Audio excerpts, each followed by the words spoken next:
సంఘంలోనికి తీసుకుని వచ్చినప్పుడు రోదైన చిన్నది దైవజనుడు వాక్యం చెప్తా ఉంటే ఎంత శ్రద్ధగా విన్నదో. అందుకని దైవజనుడి యొక్క స్వరాన్ని గుర్తుపట్టేసింది. ఈరోజు కొంతమంది పిల్లలు మందిరాలకు వస్తారు కానీ పిల్లల వాక్యాన్ని వినరు.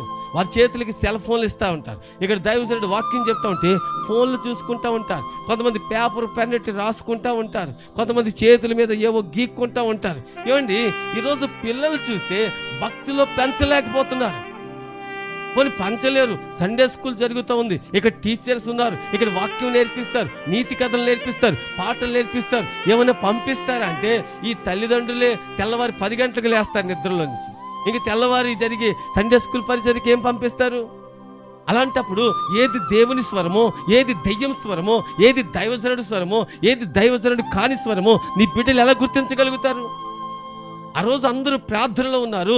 ఆ తలుపు తీయడానికి పరిగెత్తుకుంటూ వచ్చి ఆ తలుపు కొడుతూ మాట్లాడుతున్నటువంటి పేతురు స్వరాన్ని విని అది పేతురు స్వరమని, అది దైవజనుడి స్వరమని మనిషిని చూడకుండా గుర్తుపట్టేసి.